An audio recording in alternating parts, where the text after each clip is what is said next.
Hello world, Frida Reva Darcy and Patricia O'Connor here. Look at all those house of pines we have here. For anybody who sees this and is new to bonsai, don't go getting frisky and getting no wrong ideas. These trees are on their way back outside where they belong. I brought them in about 45 minutes ago so I could do a project that I did a little mention of yesterday. What I've been working on is a couple of things. Like I said earlier, I'm Patricia. This is Bonsai Balcony. It's kind of late in the day. This will probably be our Monday drop. Yeah, Monday. That's what it is. And just a quick look at our bald cypress. I don't know whether they think they're done for the summer doldrums, but I'm starting to notice my bald cypress trees, which always seem to have Patricia hair on them somewhere, usually over here where I'm walking through the water, are starting to bud out again, which is really good. But I am getting off track. I had talked about on the last video a project that I would be taking on this weekend, by where I would be moving this large BFL, which is in this case a full spectrum grow light, 740 watts. The original idea was I had both of these guys closer together, and this side hangs down a little lower and that side hangs down a little lower, so they were going to be close together and they would be slightly, ever so slightly fanned out, and that was the way I was going to cheat and get the most spectrum. Normally you wouldn't worry about the spread as much, but from what I hear, and I haven't had a chance to test it out yet, LEDs supposedly shoot more straight down and spread less. I think light's light. I don't know why that is, but it might be that the individual diodes are just more directional in their, in the way that they come about this, so maybe. So to that end, I wasn't getting enough light back here. And it was suggested that I put a bounce card back here, or paint this, or put a reflective tape, or mylar, or mirror panels, or some of those. It haven't gone through a lot of the bounce lighting stuff early in life with other grows. One, oddly enough, poly works better than mirrors, because it when it comes to trying to reflect light back, because it's like a sprinkler head. It showers it back in all directions, whereas a mirror would, shaft goes in, gets depleted by the bounce, but then a shaft comes out, and on the one spot where that shaft hits, you get something, nobody else gets anything. So bringing up the room temperature with light, for instance, your best bet would be painted flat white or poly. So that's kind of like, I know some people think that they were going to go all Hyacinth. To that end, when it came to how much can you maximize grow light stuff back in the day, I used to wonder if you couldn't go with a very high powered but very small grow light and shoot it into a disco ball so that it would bounce once, losing some of its punch. But over the course of a rotation, it would cover all kind of leaf matter, all kind of places all at once, and make for a really funky vibe. I guess then you'd have to have platform shoes or something, maybe some. But anyway, that was one thought I'd always had about grow lights. That isn't anything what we're doing here. What these are two 750 watt LED full spectrum grow lights. They make almost no heat. Sometimes I'll look at these things and I'll see tiny little birds hanging out on them. To that end, I'm going to refresh. There's a bird feeder that hangs from that end. I'm going to refresh that here in a minute and rehang it. But I split that table there over in place, and then I brought this light over to here. And as you can see now, I don't know if you can tell, but I can tell there's a huge difference. And what that will do for me is, on some trees, not as much. On the one we're looking at now, that tree faces us this way on that bench. It cannot face the other way because it hangs off over the pot, and the pot edge is about that far from the wall, so there's not room for it. So what's been happening is the backside of the tree has been falling into shadow without that light going that far that way. So that will, I think, in my mind, make sure that I don't. Normally what I would do to fix that is rotate that tree, but that one cannot be rotated here. The other little pine that you saw in there against that wall is 17 year from seed. It sits right here. It can get rotated. In fact, I frequently do that watering it anyway. So that's what's got that project. The other project that I had hinted that I would be working on, and I threatened to possibly film but didn't film, like those were the days, that I was going to tape, like those were the days, that I was going to turn into ones and zeros, was this Koto Hime Maple Forest. These are more or less 20 Koto Hime maples. You see me doing this little brush thing wherever, I don't know how it works where you live, but here, wherever water hits the leaves from my trying to dance the stream of water in and pick up all the trees, wherever I touch leaves with that, they wilt and they die back really fast. And you can just kind of give this little brush and you'll brush all that off and they'll replace themselves with nice ones. But this like marks every year that I've had these that I have yet to make a summer start to finish without slightly burnt, crispy, multicolored leaves. I'm not complaining. They're pretty little trees. At some point, I believe they will stop looking less like little buds and start looking more like branch structure. But right now, that doesn't really remind me of a, that doesn't really remind me of a tree. You know, I don't see any branches, I don't see any limbs. I just see this cluster of really, really tight leaves, and that's the way they all are. I want to see more branch structure, but I have seen these guys when they do get a little older, and you can get some of that. I'm just assuming I have to be patient. I haven't gone through here with tiny little tweezers and started plucking that back and see if I could find some branch structure. We'll just wait till this winter when all this stuff dies back and see what we have. Last year, it didn't die back. It could be that it's really tired from not getting the time off.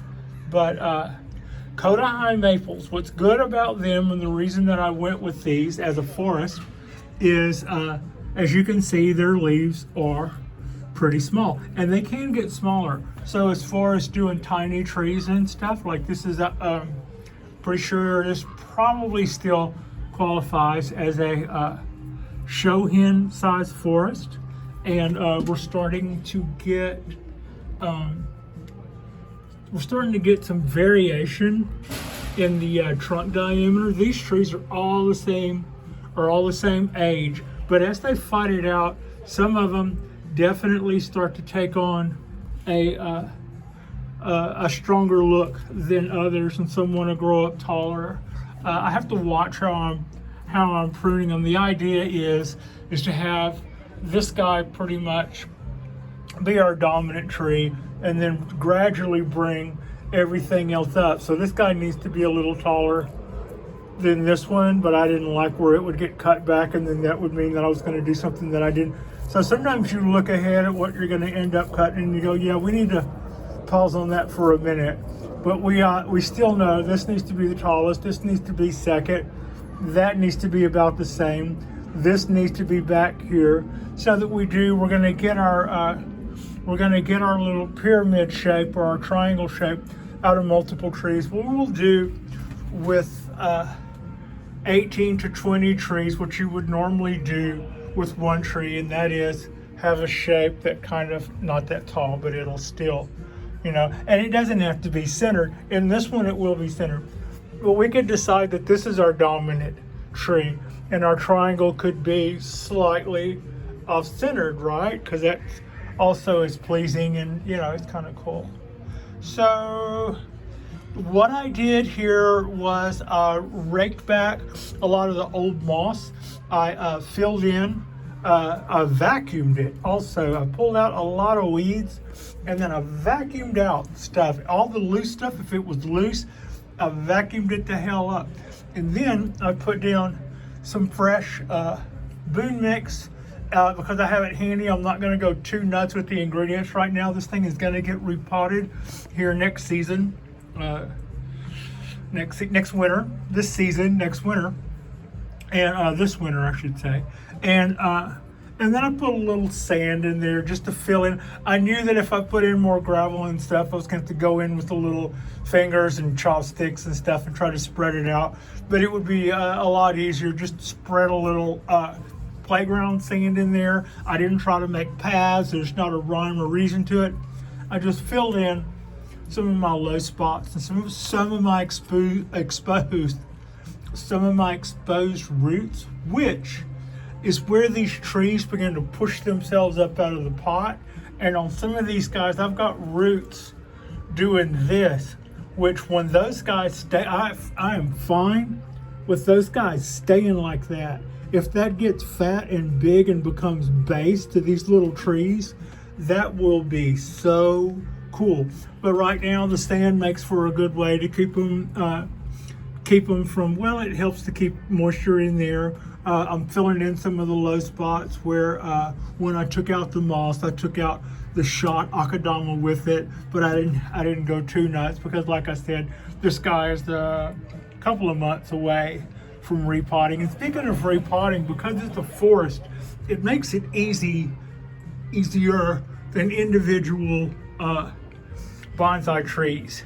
If you have multiple trees, multiple species in a forest, that you kind of is either potluck to get something really beautiful, which I can try it. No, not saying not to try it, but or you have to do a ton of research and just have there are some masters who have pulled off some really good forests that look like something you would actually see in a forest, not all one species of anything, not looking like a grove, but just and that's a really hard row to hoe, as they say. You really got to be on your game, or like I said, sometimes you get lucky and those things just fall into place and work it out amongst themselves.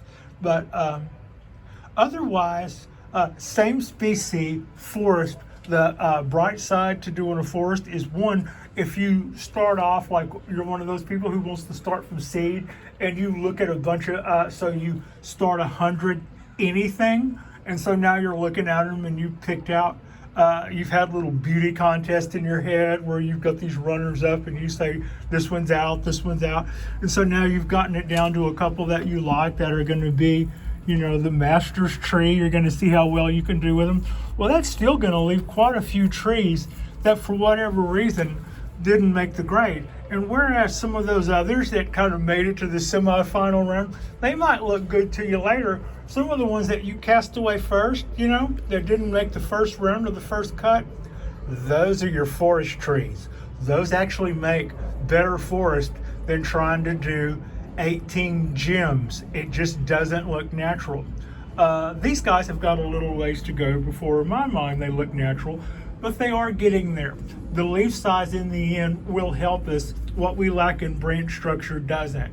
But I am looking forward to doing a transplant. Now, the other thing, when it comes time to repot one of your other trees, you follow the rules for that tree. I'm going to do my black pine a little bit differently than I would do my wisteria. But when it comes to the forest, they tend to fall into category on their own. What I will do with this is I will lift the tree up and get underneath it.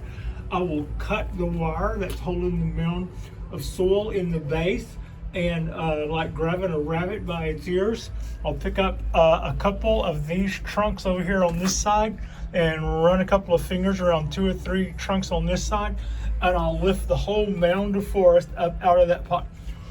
Once I've cut a circle around it with my sickle or sieve, whatever wherever you're from, whatever you call that, just to make sure that the edge is broken loose good. And then that whole forest will come out as a mound, and it will have just about have the thickness and the heft and the density of, say, one of those natural floor mats or door mats that sometimes leave the little brown stuff all over your living room floor. But aside from that, so now that we're holding that, instead of teasing that back and then individually manicuring all the individual roots, and here's what we do with that mass that we've got. We tease the bottom, we put fresh substrate in the bottom of the pot.